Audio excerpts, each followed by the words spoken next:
You again here today. And thank you for your testimony. I share your commitment, as well as I know many members on this committee, to solving the wildfire funding challenge and increasing active management of our national forests.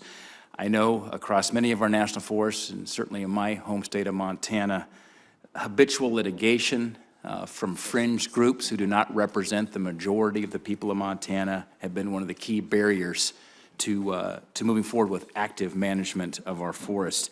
I recently received updated information from your Region 1 staff concerning litigation in Montana.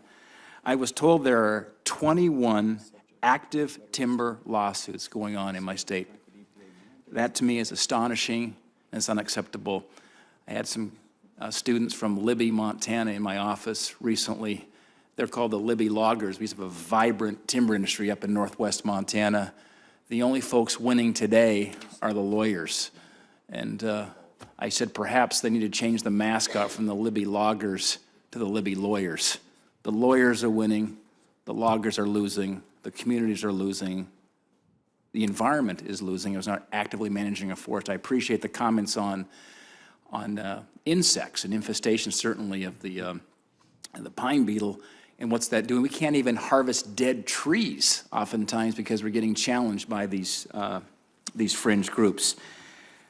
In fact, I just saw a study that showed that the Forest Service completes more time-consuming environmental impact statements than any other federal agency. Just looked at the report here this morning. The Forest Service spends $365 million a year complying with federal laws and regulations.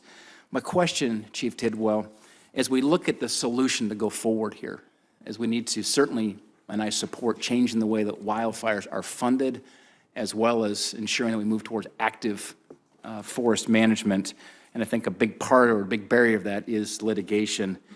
If Congress provided litigation relief and regulatory relief in a way that maintains the public trust, is it fair to say the Forest Service will be able to get a lot more work accomplished on the ground and perhaps in a shorter time frame?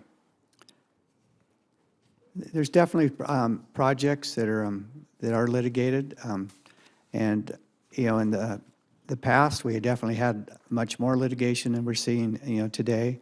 We've also our staff and attorneys are doing a good job to work through that backlog. And what's even more important is the trend. So like last year in Region 1, we had 7 lawsuits, and for and 3 of those were for our veg management projects. And we had no preliminary injunctions to have to deal with. So it's a combination of our folks, doing everything they need to be able to work with people to be able to move forward with that. But they have significantly reduced the amount of litigation when it comes to forest management and our vegetation projects. Now, the litigation and a lot of the other issues that we're dealing with, it's continuing to actually stay the same or increase. So that the solution, as I look at this, and I've spent a lot of time dealing with it over my career, is that if we can find ways for folks to understand what we're trying to get done and to be able to build that trust, because so much of from my view, a lot of the litigation comes from the point that people believe that we're trying to do something else versus to take care of the land. And to that point, and I've been a supporter of the collaborative process. It's working. It's working back home in Montana.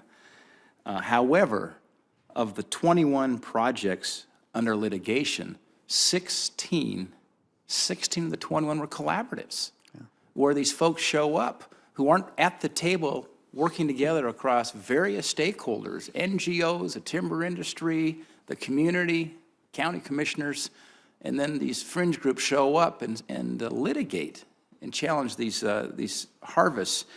I think we all agree collaboration should be encouraged, but I strongly believe more needs to be done to protect the collaboratives from this handful of fringe obstructionists who repeatedly sue and upend the hard work and frankly demoralizing folks who are trying to find a solution as we watch the forest burn in the summertime. We see the declining revenues that support our schools and our teachers and just a vibrant economy. I just ask we continue to work together to find solutions, to incentivize collaborations, to find ways to de-incentivize these fringe groups that are litigating a lot of these projects. Well, Senator, I appreciate your support for our collaborative efforts, and they are making a difference. And yes, it's extremely frustrating when people have worked hard together, come to agreement on what work needs to occur, and then you have somebody come in and file a lawsuit. It is frustrating. I do think the ways to be able to incentivize, collaboration, and I appreciate the work, from Congress over the last 2 years. They recognize that.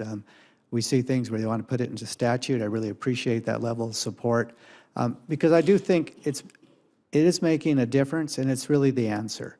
And I think that as we build more and more support and you build stronger collaboratives, I do think it will also help more people to understand really what we're after and to be able to build that trust. Because once you have that trust, that's what carries these collaboratives, and that allows us to be able to get the work done. When I look at what the work that's going on in your state over the last few years, our employees are doing such an outstanding job working with the communities to be able to expand the work every year, be able to hit their targets, even with, litigation that they're still dealing with. And in your state, it's one of the places we probably have as much as any place. But they are doing an outstanding job, and appreciate, once again, your support for our collaborative efforts. Thanks, Chief Tidwell.